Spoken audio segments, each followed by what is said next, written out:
Assalamualaikum warahmatullahi wabarakatuh. Alhamdulillahi rabbil alamin. Wassalatu wassalamu ala nabiyyina wa sayyidina Muhammadin wa ala alihi wa ashabihi ajma'in. Amma ba'd. Rabbi shrah li sadri wa yassir li amri wahlul 'uqdatam min lisani yafqahu qawli.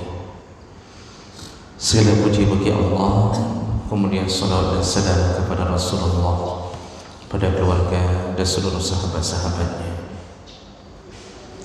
yang Allah muliakan. Bapak-bapak dan ibu-ibu jemaah salat subuh yang telah menyempatkan waktu berhadir karena Allah, dan mudah-mudahan kehadiran kita menjadi pahala di sisi Allah Subhanahu wa taala. Jemaah yang dimuliakan Allah, pada subuh hari ini kita akan masuk ke dalam bab yang baru dari kitab At-Targhib wa Tarhib milik Imam Al-Mundhiri, salah satu daripada ulama mazhab Syafi'i. Kita akan masuk ke dalam bab At-Targhib fil bida'ah bil khair liyustanna bihi wa tarhib minal bida'ah bisyarr khaufun ayustanna bihi.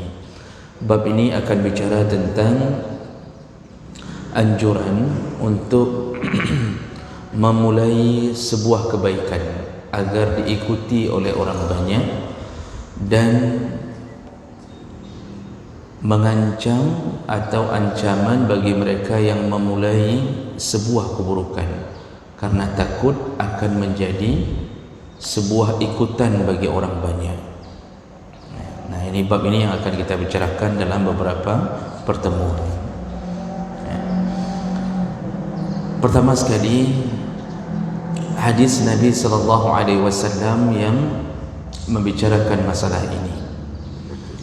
An Jarir radhiyallahu anhu qala, hadis dari Jarir radhiyallahu anhu berkata, kunna fi sadrin nahar 'inda Rasulillah sallallahu alaihi wasallam.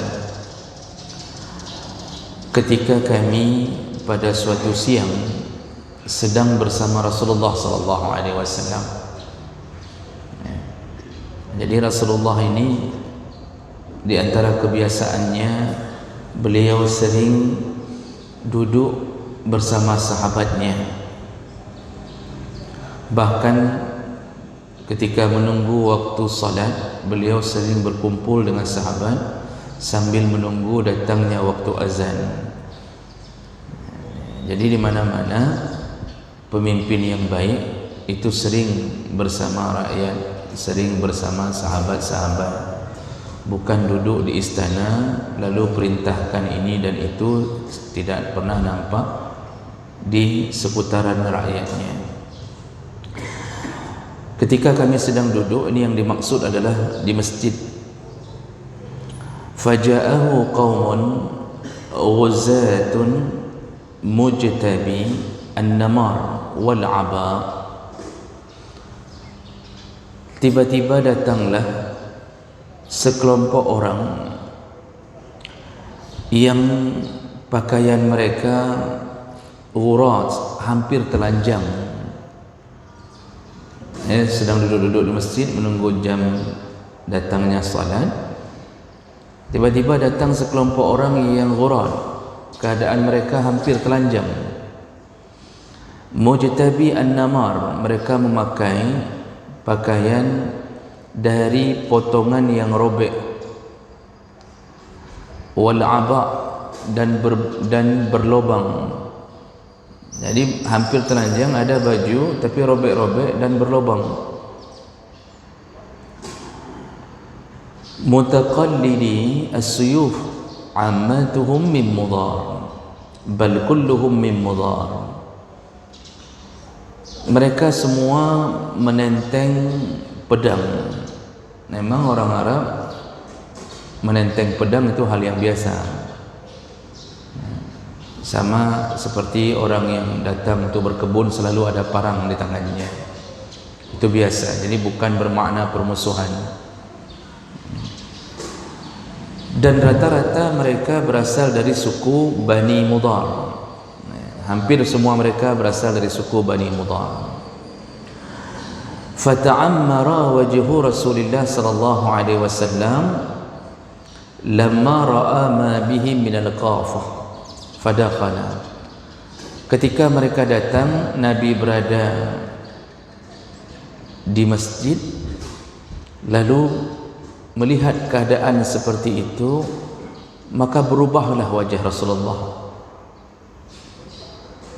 Rasulullah tiba-tiba air mukanya berubah ketika melihat al-faqah, kefakiran yang diderita oleh Bani Mudhar. Jadi Nabi langsung iba melihat keadaan ada suku yang sudah masuk Islam tapi Masya Allah miskinnya luar biasa, sampai baju pun mereka pakai robek-robek dan berlubang. Dan ini terjadi bukan pada satu orang, tapi qaumun, kata hadis tadi, sekelompok orang, ramai, mereka datang ramai dan sama keadaannya, sama-sama miskin. Miskinnya orang dulu betul-betul memang tidak ada. Kayanya orang dulu melebihi kekayaan kita, karena dulu memakai dinar. Jadi kalau mereka menggunakan transaksi uang itu melebihi keuangan yang ada pada kita. Tapi kalau miskin, benar-benar miskin, tidak ada apa-apanya. Jadi Rasulullah merasa langsung iba dan wajahnya berubah. Summa kharaja fa amara Bilalan fa azzana wa aqama fa shalla. Lalu dia menunggu sebentar dan sudah masuk waktu salat, segera dia menyuruh Bilal untuk azan, lalu qamat, lalu salat bersama jamaah. Sebenarnya dalam konsep fikih yang memerintahkan segala perkara urusan salat adalah imam atau pemimpin setempat. Dan ini dipraktekkan oleh Nabi yang atur urusan azan, qamat, siapa azan, siapa qamat. Ini semuanya urusan imam. Tidak mesti imam rawatib, ada imam syi'.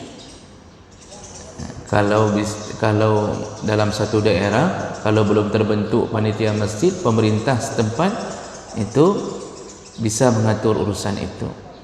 Nah, bahkan Nabi lah yang mengatur kapan waktu qamat. Begitu seharusnya seawalnya yang terjadi.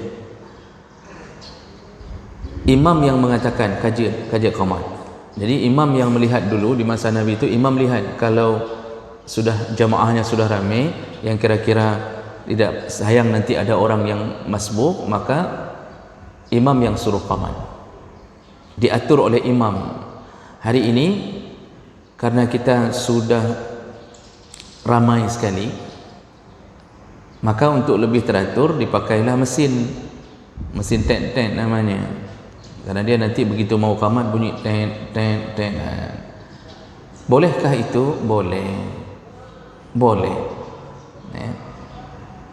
Tapi kalau seandainya imam melihat keadaan ini sudah bunyi tet-tet, tinggal beberapa detik lagi, lalu imam mengatakan jangan dulu, orang ada acara di luar, tunggu sebentar biar mereka bisa datang untuk berjamaah. Maka yang mana yang wajib ditaati, imam atau mesin tet-tet? Imam yang harus ditaati. Jadi enggak wajib taat ke mesin tet-tetnya. Atau kalau dilihat sudah ramai sekali, sedangkan di mesin tet-tet masih 5 menit lagi, kok trip endang, orang sudah berkumpul, enggak wajib taat ke mesin itu. Imam boleh mengatakan kaji, pedang laju, qamat laju, boleh. Begitulah seharusnya dalam fikih. Jadi lihat keadaan. Nabi pernah menunda salat duhur yang seharusnya kira-kira dari jam kita sekarang itu seharusnya masuk duhur sekitaran jam 12:30. Karena terlalu panas, karena masjid Nabi dulu bukan begini,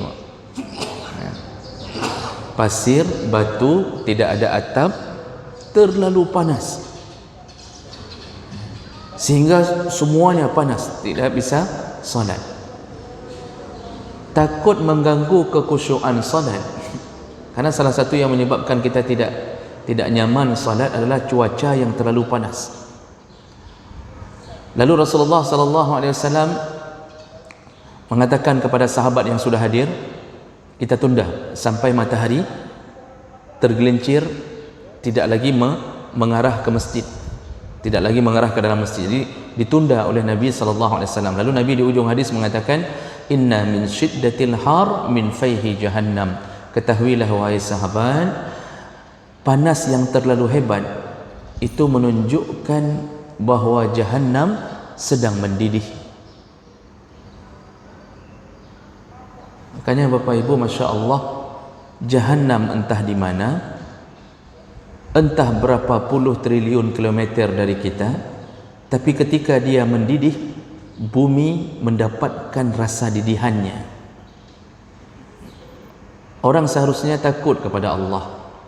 Yang sudah begini terik saja, orang tidak tahan sampai tumbuh gatal-gatal. 2 kali panas saja itu sudah gatal-gatal badan. Semuanya dilindungi, mobilnya dilindungi, kemudian motornya dilindungi, barang saja dilindungi. Seharusnya dia melindungi dirinya sendiri dari dahsyatnya azab jahannam. Jemaah melakukan Allah, di masa Nabi ada 2 muazzin, dan 2 muazzin ini Nabi yang tentukan. Yang pertama Bilal bin Rabah, yang kedua Abdullah bin Ummi Maktum. Abdullah bin Ummi Maktum. Khusus waktu subuh, Bilal azan pertama yaitu di fajar kazib, dan Ummi Maktum azan kedua di fajar sadiq. Jadi 2 kali azan subuh. Kalau seandainya kita ingin mengikuti kebiasaan atau sunnah Nabi ini, maka sebaiknya dipelihara 2 kali azan. Hari ini rata masjid sekali azan, walaupun memang tidak wajib, karena azan yang paling utama adalah azan kedua, azan masuknya waktu salat. Azan pertama dikumandangkan oleh Bilal untuk apa? Untuk memberi peringatan sebentar lagi masuk waktu subuh. Perbedaannya antara 20, 25 atau setengah jam dengan azan yang kedua. Jadi dari masa Nabi sudah ada 2 kali azan waktu subuh. Jadi bahurung terpancat pun di azan pertama. Itu di azan pertama orang sudah terpancat, walaupun nanti ada yang tidur lagi, tapi dia sudah tahu nih 20 menit lagi ni azan yang kedua. Azan kedua di fajar sadiq menunjukkan sudah masuk waktu subuh. Nah, itu dari masa Nabi sudah begitu, 2 kali azan. Dan di mana mereka azan? Ada yang mengira Bilal azan dalam masjid. Jadi menyudah tanya, bila 4 gedang? Di mana Bilal berdiri untuk azan? Di tempat imam sebelah kanan atau sebelah kiri? Lihat sejarah, Bilal azan bukan dalam masjid. Di samping masjid Nabi ada rumah sahabat, saya lupa nama rumah sahabat itu. Di situlah rumah sahabat itu kebetulan 3 tingkat. Walaupun rumah pakai batu, tapi kebetulan tingkatannya ada 3. Di situ Bilal naik ke atas tingkat yang ketiga untuk mengumandangkan azan. Nanti setelah azan dia sedikit baca Quran sambil dia turun naik Ummi Maktum, naiknya juga ke situ. Jadi Bilal atau muazzin sekarang tidak wajib untuk azan di dalam masjid. Dia boleh azan di menara, dia boleh azan, yang penting suaranya sampai. Nah, dulu tentu ada maksud. Kenapa tempat tinggi? Agar suara terdengar ke seluruh kota. Sekarang sudah ada mic. Bolehkah muazzin azan di dalam masjid? Tentunya boleh. Sebahagian ulama mengatakan tidak mengapa, dan bahkan bisa lebih baik kalau dia azan masjid selama suaranya sudah sampai. Seandainya dalam masjid belum ada mic, tidak ada speaker, belum ditemukan speaker, nyan payah hadang di luar, pak, payah hadang di atas nasah, payah azan di atas bubung. supaya sampai, karena tujuan azan manggil supaya sampai suara. Nah begitu kira-kira kehidupan di masa Nabi SAW. Jadi ada orang kadang-kadang ribut, tapi hanya baca sejarah ribut. Jadi muazzin dang metang kayu sabah masjid. Oh hanjut dang ini, haru belah dia, hanjut dah belah, hanjut belah dia. Padahal di bila gebang di luar ini. Bukan dalam masjid. Jadi jangan ribut-ribut sebelum membaca. Baca dulu baru boleh ribut. Tapi kalau bisa setelah membaca juga jangan ribut. Jangan masalah-masalah kecil jadi permasalahan utama. Karena ukhuwah Islamiyah mahal.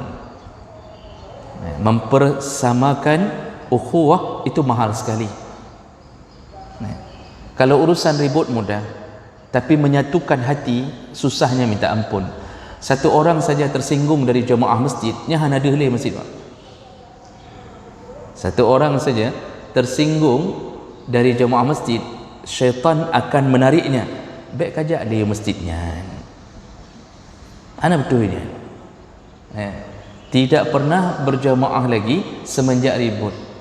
Makanya jaga-jagalah hati, jaga-jagalah persatuan. Urusan-urusan khilafiyah yang kecil-kecil jangan dijadikan urusan besar yang ubud tahnya. Tapi paling mahal adalah persatuan. Makanya memutuskan silaturahim menjadi dosa besar. Tapi kalau hanya berdebat diskusi kecil-kecil, ini bagaimana, itu kecil sekali urusannya.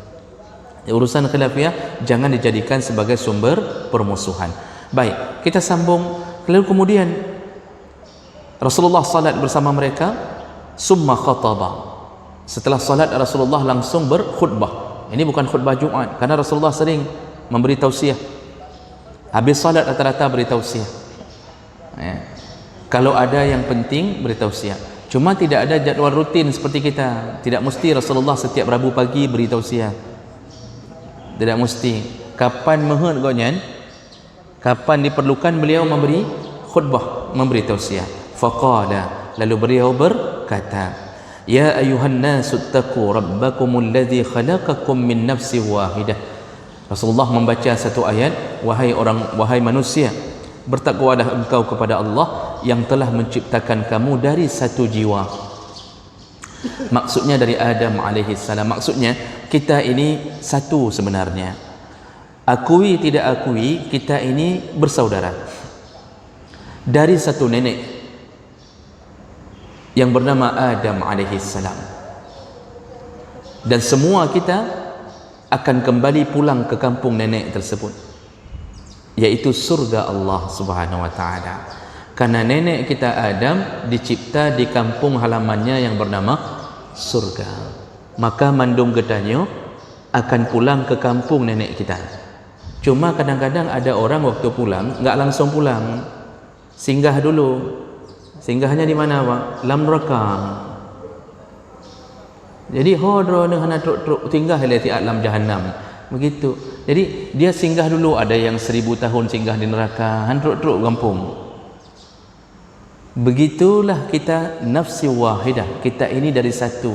Makanya jangan cepat marah dengan sesama muslim. Pekan orang kafir megak-gad. Kalau dengan orang kafir, Masya Allah, sambut segala macam. Dengan sesama muslim, sesama jemaah masjid, bacut mencukeh ka. Kita ini saudara, Pak. Cuma beda-beda warna kulit, beda-beda wajah.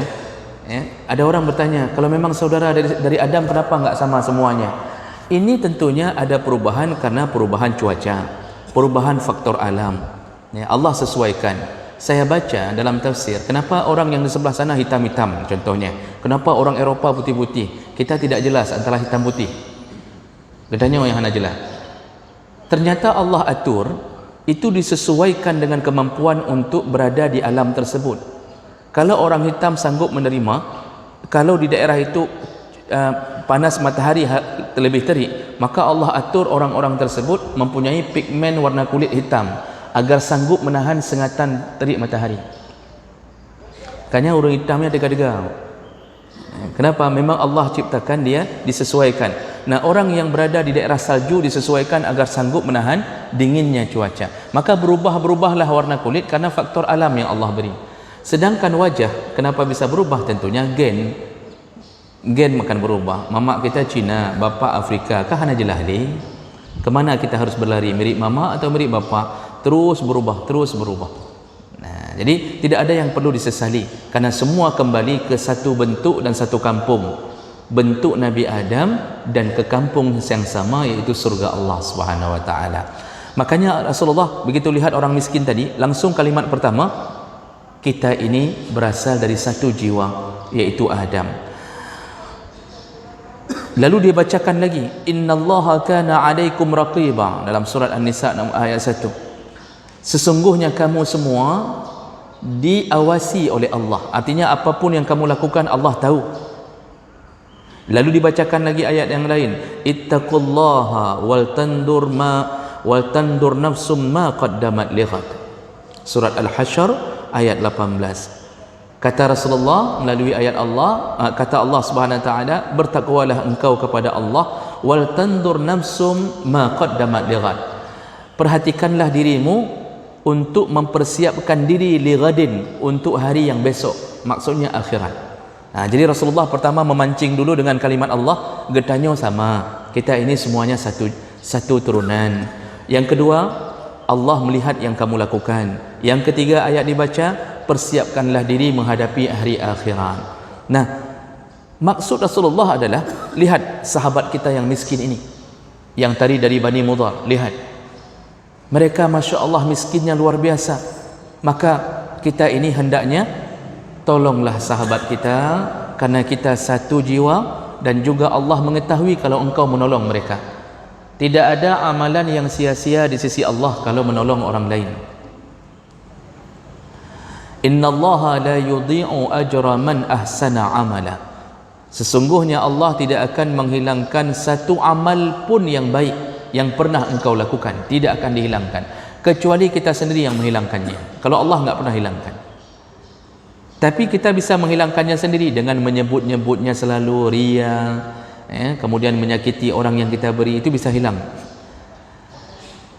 Ketika Rasulullah sudah menyindir-nyindir sahabat dengan bahasa-bahasa Allah yang mengatakan engkau dilihat oleh Allah, tolonglah karena kita adalah satu, persiapkanlah dengan pertolonganmu untuk akhirat. Apa yang terjadi? Tasaddaqa rajulun min dinarihi. Mulailah ada orang yang bersedekah kepada kelompok yang miskin tadi dengan 1 dinar yang dimilikinya. Min dirhamihi, ada yang bersedekah dengan 1 dirham yang dia miliki. Jadi padum-padum mepeng langsung dia kasih di masjid itu. Wa min saubihi, ada yang mensedekahkan pakaiannya. Wa min sa'in burrihi, ada yang mensedekahkan 1 sa' gandumnya. Min sa'a tamarihi, ada yang menyedekahkan 1 sa' tamarnya. Hatta qal, jadi dah mulai ni sahabat kalau mendengar Nabi itu langsung bertindak, karena mereka yakin pasti yang Nabi bilang benar, pasti sedekah ini akan menolong. Begitu Nabi menyuruh bersedekah, langsung mereka berlomba, padum-padum yang habis, penggelan dompet habis, langsung kasih. Kalau Nabi mengatakan sesuatu, kenapa? Karena keimanan mereka penuh 1000% kepada Nabi. Pasti betul, pasti betul, pasti Allah balas. Semua mulai bersedekah, hatta qal, sampai akhirnya Rasulullah mengatakan, walau bisyaqqi tamrah, walaupun engkau menyedekahkan 1 butir kurma. Jadi karena tadi sudah banyak-banyak, ada 1 sa', macam-macam pakaian, ada yang langsung melepaskan jubahnya di situ kasih untuk orang yang tadi datang. Rasulullah memberi semangat dengan mengatakan, yang tidak ada uang, yang tidak bawa apapun, hari ini 1 butir kurma pun dianggap sedekah oleh Allah. Kan ini di hadis yang lain Rasulullah mengatakan, ittaqun nara walau bisyaqqi tamrah. Selamatkan dirimu dari api neraka walaupun dengan 1 butir kurma. Jadi jangan anggap remeh sedekah. 1 butir kurma itu kalau ikhlas menolong orang yang membutuhkan, itu pun bisa menyelamatkan dari api neraka. Apalagi 1 keramik, Pak. Kalau 1 kurma bisa menyelamatkan, apalagi 1 keramik. Yang tabah keramik padum 800 ribu dengan ongkos pasang 900,000. Ikhlas kerana Allah, jangan sebut-sebut lagi. Jangan tanya-tanya sama panitia masjid, pat keramik yang lu sumbang ronya, yang pat nepeduknya. Napah badang imum nepeduk. Jangan tanya. Kalau sudah sumbang, lupakan, biarkan Allah yang mengingatnya. Kalau kita mengingatnya, Allah yang melupakannya. Bapak sumbang apa? Kipas angin, jam 50,000. Bapak sumbang apa? Lampu, bahlong tanggung lampu, kipas angin long tanggung. Pernah perleh, ke pengajian pernah perleh aqua, bapak beli aqua. Kurma satu butir masih lebih murah daripada aqua. Kurma satu butir bisa menyelamatkan neraka, apalagi aqua. Nanti kita harus bersyukur kepada kemasan ini. Untung nagatan, saya bisa selamat dari neraka. Makanya Rasulullah memberi semangat, jangan takut bersedekah. Qala, jadi Rasulullah ketika mengatakan sudah satu butir kurma pun selamat untuk tolong orang ini. Faja'a rajulun minal ansar bisurratin kadat kaffahu tu'jizu anha bal qad ajazat. Tiba-tiba dari luar masjid datang satu orang dari kaum Ansar. Dia bawa apa yang ada di rumahnya penuh tangannya. Jadi dikumpulkan semua, baje, apa yang ada di rumahnya dia ambil, dia bawa ke masjid untuk menolong saudaranya dari Bani Mudhar. Sampai kafuhu tu'jiz anha, hampir saja tangannya tidak bisa lagi menampung banyaknya yang dia bawa. Qala summa tataba'an nas hatta ra'aitu qaumain min ta'amin wa thiyabin hatta ra'aitu wajha Rasulullah yatahallal ka'annahu muzahhabah. Ketika melihat orang Ansar itu membawa banyak sekali apa yang dia bisa genggam dari rumahnya, akhirnya semua sahabat di masjid meron-ron, wow rumah cok mandu berapa dalam rumah bawa ke masjid. Sehingga kata Jarir yang meriwayatkan hadis ini, aku melihat ada dua gunung dalam masjid. Ada dua gunung yang berisi makanan dan pakaian. Satu gunung makanan macam model kurma apa-apa yang ada. Satu gunung lagi pakaian. Masya Allah, begitu hebatnya mereka berharap dari Allah Subhanahu wa taala. Dan masya Allah, begitu sayangnya mereka kepada sahabatnya sesama muslim. Asal tahu bahawa saudara ini muslim, datang ke masjid untuk salat dengan pakaian yang compang-camping, tidak peduli kenal atau tidak kenal, satu nenek apakah dua nenek, tidak peduli, langsung mereka habis-habisan menolong sesamanya. Begitu hebatnya ukhuwah di masa lalu. Kita kadang-kadang hari ini di antara jamaah kita ada yang waktu kita lihat bajet memang orang miskin, kita sudah lihat di rumahnya tidak ada apa-apa, bahkan dia mungkin jalan ke masjid itu pun baju-baju yang menjadi andalan dia, padahal itu baju paling buruk tapi jadi andalan. Tidak ada yang memperhatikan. Seharusnya sesama kita, apalagi sesama dalam masjid, lihat masya Allah dengkunya hana tapu sang. Paling kurang belilah baju kaos berapalah, paling 50,000 sudah dapat 3. Apalagi yang ditulis beli 2 gratis 1, kan dapat 3 berarti. Atau apa yang bisa dibawa, apa neme apa yang na beruh neme nepuo kedroana nepuo. Beginilah gaya hidup dulu. Sekarang tipis sekali sudah persaudaraan ini. Kita tidak sayang lagi dengan saudara kita hanya gara-gara beda prinsip. Tanya nana kunun doana. Jadi waktu berempat ngurung asin tanya pun nana kunun. Menang jauh hana kunun. Kan urang leung doana ngene aja juga ni. Masya Allah, itu membuat kita bermusuhan. Padahal itu urusan khilafiyah, melakukan boleh, tidak melakukan boleh. Dua imam menyuruhnya, Imam Syafi'i dan Malik menyuruh kunun. Hanafi dan Maliki tidak menyuruh kunun. Hanafi dan Hanbali tidak menyuruh kunun. Itu urusan khilafiyah kecil sekali, Pak. Kecil sekali. Tapi hanya gara-gara itu kita berpisah. Lihatlah gaya sahabat. Nah, kemudian apa yang terjadi? Setelah semua orang memberikan dan menggunung bantuan dalam masjid, yatahallal wajah Rasulullah ka'annahu muzahabah, berubah wajah Rasulullah, berseri-seri wajah Rasulullah, ka'annahu muzahabah, seperti wajah emas, kata sahabat. Jadi seakan-akan wajahnya berubah jadi warna emas, saking senangnya Nabi. Nabi senang kenapa? Bukan karena senang banyaknya bantuan, tapi Nabi senang bahawa yang di dalam masjid yang bawa bantuan betul-betul akan masuk surga. Jadi Nabi senang kalau kita masuk surga. Nabi paling susah kalau kita masuk neraka.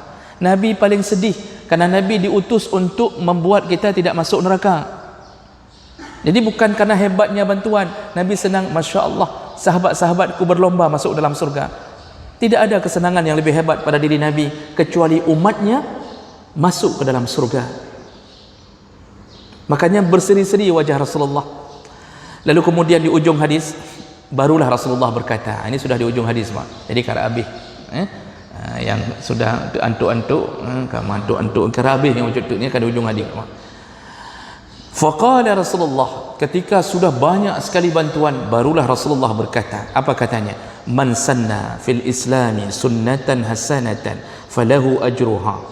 Barang siapa yang memulai satu kebaikan, yang menampakkan satu kebaikan, maka dia mendapatkan pahala dari kebaikan yang dia lakukan. Lalu disambung wa ajru man amila biha min ba'dih, dan dia juga mendapatkan pahala dari orang-orang yang mengikuti kebaikan yang dia lakukan. Min ghairi ayyan qusa min ujurihim syai', tanpa mengurangi pahala orang yang mengikutinya. Nabi habiskan hadisnya, dia mengatakan wa man sanna fil islami sunnatan sayyi'atan. Barang siapa yang melakukan satu keburukan, maka dia ka'annaha kana alaihi wizruha, dia mendapatkan dosa dari keburukan yang dia lakukan. Wa wizru man amila biha min ghairi ayyaqusa min auzarihim syai', dan dia mendapatkan dosa dari orang yang mengikuti keburukannya tanpa mengurangi dosa orang yang mengikutinya. Jadi ada dua model orang. Yang pertama, kata Nabi, yang pertama sekali memperkenalkan kebaikan. Maksud memperkenalkan kebaikan, dia yang pertama sekali memulainya. Tadi Nabi waktu menyebut ayat-ayat, bangun seorang laki-laki, langsung dikasih 1 dinar. Dia dapat pahala dengan 1 dinarnya. Gara-gara dia bangun, orang lain ikut bangun, berlomba-lomba orang. Gara-gara laki-laki pertama yang memberikan 1 dinar. Maksud Nabi, si yang beri ini dapat pahala dengan sedekahnya. Dan ternyata karena dia yang memulai, bukan pahala itu saja, semua pahala orang yang mengikuti dia gara-gara dia memulai pertama diberikan Allah untuknya tanpa mengurangi pahala orang yang mengikutinya. Ini hebatnya orang yang memulai kebaikan. Begitu juga orang yang memulai keburukan, siapapun buat jahat, diikuti, dia dapat dosa, diambil oleh Allah semua dosa orang yang mengikuti keburukan dia, dicampakkan ke dia dalam catatan amalnya, kemudian tanpa mengurangi dosa orang yang mengikutinya. Maka Bapak Ibu yang dirahmati Allah, berlomba-lombalah menjadi orang pertama. Berlomba-lombalah jadi orang pertama. Contoh, kalau kita kerja di satu kantor, belum pernah ada pengajian di kantor itu, lalu kita karena diangkat jadi kepala, misal kita kepala di kantor itu, kita langsung memulainya. Semenjak saya menjabat, mulai minggu depan, setiap Senin pagi kita mengaji. Kita undang ustaz, kita undang tengku, siapa saja, kita mengaji. Dulu belum pernah ada kepala yang membuat itu. Kita yang memulainya di kantor itu. Kita sudah pensiun, pengajian itu tetap berlangsung. Maka semua yang hadir, semua kebaikan, semua doa, semua orang-orang yang taubat dari pengajian itu, Allah berikan pahalanya kepada kepala yang pertama sekali membuat pengajian di kantor itu. Di masjid ini belum ada, contohnya, apa yang belum nak? Yang belum ada misal tempat minum air, contohnya. Contoh apa? Belum ada orang keluar dari masjid langsung bisa tahan gelas, belum ada. Langsung bapak memulainya. Bapak mengatakan, Kajit, menyocingah long yang mulai. Saya sediakan tempat minum air, saya sediakan gelas plastik yang murah-murahnya, baik mah hat lelaki, yang murah-murah macam. Bapak sediakan, asal habis air ambil, saya yang bayar, tiap bulan saya ambil. Habis air ambil. Pokoknya jamaah capek minum air, gelas-gelas plastik itu gelas buang. Sekali minum buang, sekali minum buang, bahlung baik. Tiap bulan bapak sisihkan gaji pensiun. Ini contohnya yang kasih orang pensiun. Karena biasanya orang kalau sedang kerja susah kasih. Yang suka kasih yang pensiun-pensiun, karena mungkin kepikir karak mati baku puput ya. Biasanya begitu. Maka Masya Allah, bapak meninggal dunia, diganti orangnya, ada orang lain yang nyambung Pak. Orang lain nyambung, kamu meninggal bapaknya, koknya sponsor inya, bahlung sambung. Bapak dapat pahala, orang yang menyambung dapat pahala, cuma bedanya semua orang yang mengikuti kebaikan itu, pahalanya diberikan kepada orang yang pertama sekali memperkenalkannya. Semua orang yang minum dapat kebaikan. Besar sekali pahala memberi minum orang. Diberikan, kita sudah meninggal, ternyata gaji pensiun tidak berhenti di dunia. Allah sambung gaji pensiun di alam kubur. Semua yang minum, setiap kali minum langsung terkirim ke alam barzakh, langsung terkirim ke alam barzakh, dan semua pahala orang hidup itu, kegiatan itu sampai hari ini terkirim semuanya. Maka jadilah orang pertama yang melakukan kebaikan. Begitu juga kalau melakukan keburukan pertama sekali.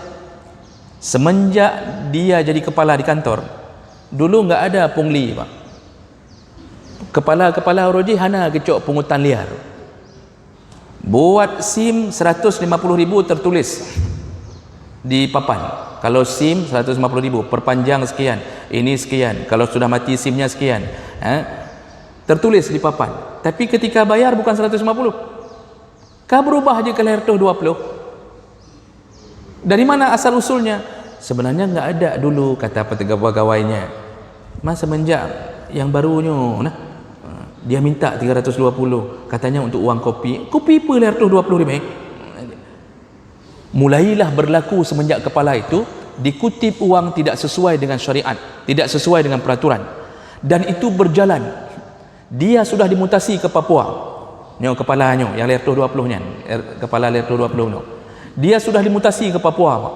Tapi kebijakan itu berjalan di kantor itu sampai mati pun. Semua dosa orang yang melakukan, pegawai-pegawai yang melakukan ambil pungutan liar itu, sampai mati orang yang menentukan kebijakan pertama itu tetap dialirkan dosanya. Makanya hati-hati, pegatlah gampung but bruk pun, so pedang pun balik untuk mengupat. Misal contohnya, siapa pertama sekali dirikan di kampung ada satu tempat main bateng. Kita mati, kita yang buat balainya, orang main batu di bawah itu. Maghrib enggak salat, Isya enggak salat, bertumpuk-tumpuk di situ. Kita yang memulainya, kita yang mulai membuatnya. Bersambung amal itu, amal buruk itu. Kita sudah mati, tetap Allah kirimkan semuanya kepada orang yang melakukan pertama. Maka kalau ada orang yang paling banyak dosanya adalah orang yang menjadi pemimpin lalu membuat sebuah keburukan dalam negara itu. Dia mati, tapi keburukan itu tetap berjalan, dikirimkan kepada presiden itu. Dunia telah kurang minyak, harga minyak sudah dikurangi. Semenjak corona harga minyak dikurangi. Di negara kita yang tercinta ini tidak dikurangi-kurangi. Siapa yang membuat kebijakan itu? Oh, presiden yang membuat kebijakan. Dan harga itu terus melambung padahal orang sudah turunkan. Maka keburukan ini, dosa memelaratkan rakyat, dosa menzalimi rakyat, terus bersambung, dipertahankan oleh orang-orang setelahnya, tetap dosanya mengalir. Nah, makanya berlomba-lombalah membuat kebaikan. Sederhana saja, Pak. Sederhana. Apa yang golomna ni fikir, apa yang perlele masjid, apa yang bisa kita buat? Oh, sandal ke kamar mandi enggak ada, Pak. Sandal yang ditulis sandal wudu itu berapa harganya? Siapa penjual sandal? 30 ribu. Masjid enggak ada sandal untuk orang bisa ke tempat wudu. Bapak yang pertama sekali beli bahlum lo sebuah paket 100 ribu, 10 pasang saya beli, tulis sandal wudu. Enggak usah tulis-tulis nama di samping, baik nak tulisnya wakaf dari Tengku Muhammad yang tinggal di samping rumah Nawa Lemau samping. Enggak perlu, Pak. Berikan bismillah. Ternyata sandal itu habis. Sedikit-sedikit habis. Ada yang habis wudu enggak ke masjid lagi, langsung pulang. Habis, Mak. Rupanya ada orang mikir, hai how kathilop yang wudunya hana ditabur. Kakak tinggal belum lain. Kenapa dia muncul ide untuk beli lain? Karena sudah ada yang memulai pertama. Maka semua pahalanya dikirimkan kepada orang yang mulai pertama. Maka berjuanglah, selamatkanlah diri, berlomba-lombalah menjadi orang pertama yang melakukan kebaikan.